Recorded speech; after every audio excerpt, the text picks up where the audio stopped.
Okay. Hello, beautiful photo people. This is the tutorial for the Animal Qualities Photoshop Journal. Step number one in this journal is to get the portrait taken of yourself by a fellow class member. Um, Couple of important things to remember when you are shooting this portrait of your classmate. Make sure that it is a full headshot in the way that it starts about mid-chest and that you leave a little bit of room at the top to give the ability for this person to do Photoshop on themselves in the photo. If you take it too close, if it's cropped like right at the neck and then the top of it doesn't have any extra space, it's going to be a lot harder to do the Photoshop when you get to that step. So give yourself a little bit of room, give yourself a little bit of grace area around it, and you'll be just fine. So we are starting now with the portrait that is in hand here, opened in Photoshop. And now I need to find a animal, or you can use an object as well. I want it to be as open as possible. But some sort of animal that I have a some sort of connection with, or that I like, or that I feel like embodies part of me, or any sort of connection to you is totally fine. I just to make things simple, I think I'm going to go with a wolf. So I go to Google. I Googled wolf three-quarters view. The reason why I used three-quarters view is because if you look at my portrait here, this is what is referred to as the three-quarters view. That means you can see three-quarters of my face, but it is not a straight on photo. If it were a straight on photo, you could Google animal head on or specific animal head on shot. The other thing is when you do your Google search, you're going to click on images that will bring up your images. The other thing that is very important is you need to go to tools, you need to go to size and go to large. That's going to give you much larger file sizes and resolutions so that you don't end up something that looks very pixelated. And if you noticed, almost all these photos here are a wolf in three-quarters view. I would avoid sites that are stock sites like Alamy that have a lot of watermarks in them, or Dreamstime. There's a lot of different stock photo sites out there that um, they put the watermark in there, and that makes it very hard to utilize in the Photoshop without those marks showing up. Now, I have quite a few choices here, which are really nice. I like the look of that wolf. That's very nice. That one's pretty good. But I'm going to go with this one for one reason, which is that it's not a stock site, but it also, if you notice, has a very plain background. That's going to make it a lot easier for me to Photoshop in this image. Okay, it's going to make it easier for me to uh, select out what I don't want. So once you see an image that you like that's going to work, um, you're going to click on the oops, sorry. You're going to click on the photo and you're going to right click on it. You do image and new tab. Okay, so you click on the photo over here, it'll bring it up preview box and then open the image in a new tab. When you do that, it's going to give you the highest res version of that photo available. You notice this has a little plus sign. Go ahead and click that so you get an even bigger version. Right click on it, copy image, go to your Photoshop, and then Command V to paste it in. You will notice now that once you have pasted that image in, you now have the background layer, which is your original portrait, and layer one, which is the image you just copied. If you need to see your layers, please remember, if you ever want to see a window over here, go up here to window and go down to layers. All right, so I'm going to make sure I'm on the layer that I'm editing that I need to edit. I need to make this bigger so it matches the size of my face. So I'm going to go on ahead and I'm going to pull back the opacity of this so I can see my face underneath. And I'm going to go to Image, Free Transform, and I'm going to start making this wolf face a lot bigger so that it matches my face. Now, how do you know when you got it right? If you notice here, I'm looking at the chin of the wolf, which is kind of a good spot. Now I have the chin of the wolf around the side, around the same area as my chin. And then I can kind of mix it and mess it up a little bit. I'm going to do some um, quick adjusting with my arrow keys. Remember, you can do an arrow key and it will do very small adjustments instead of clicking and dragging. So I'm going to try and make sure that the wolf chin slash wolf eyes are kind of in the same general area as mine. Now, it's not going to match up exactly. There are some animals that eyes are vastly differently placed than what we have, so don't worry about that as much.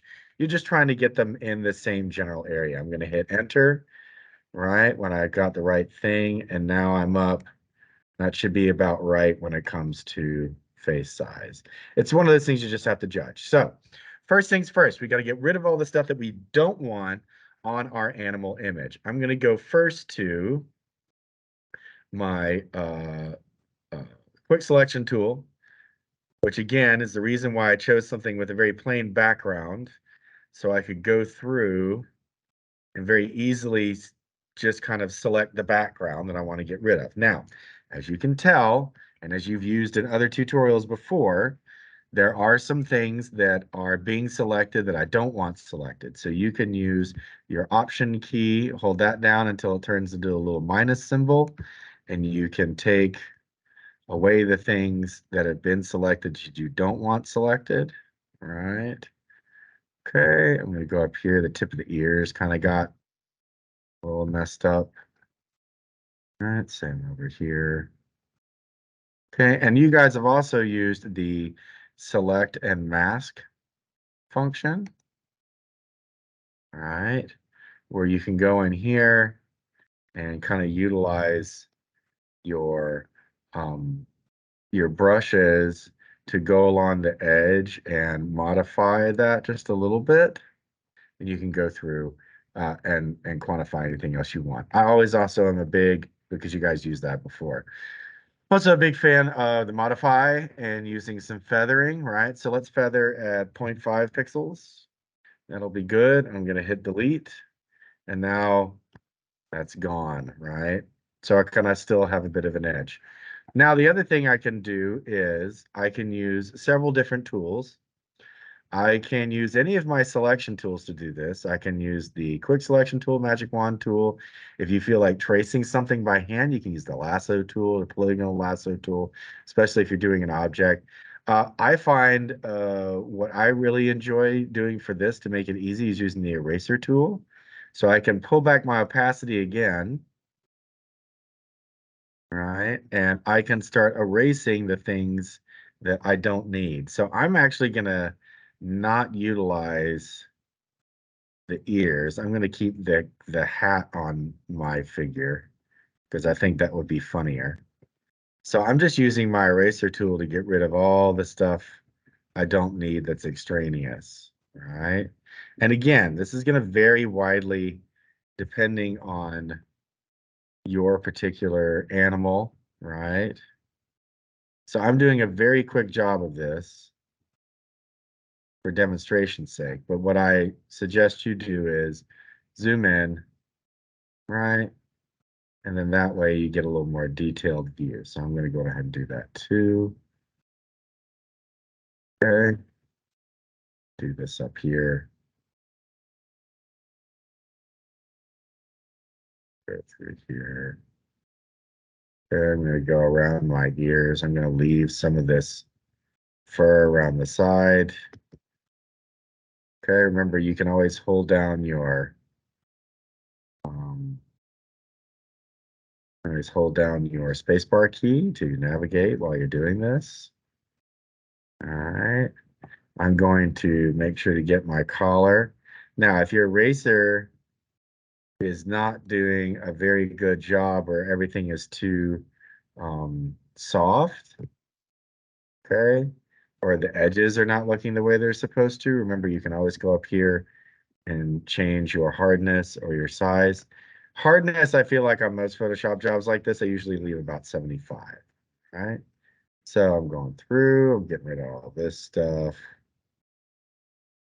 All right, I'm going to pull back my opacity again, just to make sure I'm not hitting anything I don't need. I'm going to go on ahead and get my edges right of the things that I don't need. I'm going to get those taken out. And then while you're doing this, always go back and you can always go back and forth a little bit and check your opacity. Make sure that things are lining up, right? And that way you know exactly what you need to get rid of. Gonna pull that up a bit. I guess I'll leave that where it is. I'll pull this back a bit. All right, and it's a little off alignment here with my cap, as you can see up here. So there's a couple different ways you can approach this. If it's a little off alignment, one thing that works really well if it's just a little bit like that overlapping is you can go to transform, hold down your shift key, and just pull it up a little bit.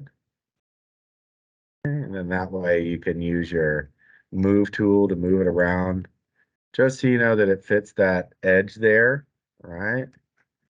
Go in here, go back to my opacity. Maybe I'll even see if I can thin up the face a little bit, see if that works. Does that work? Oh yeah, that's not bad. Okie dokie. So that's the general steps. You can always go back and tweak just a little bit more. Oops, see, that was too close. Go back and tweak just a little bit more if you want to make it seem like it's getting there. All right. So now, Wolf Dave. Okey-doke. But as I have showed you before too, some of these animals are going to look a little better than others.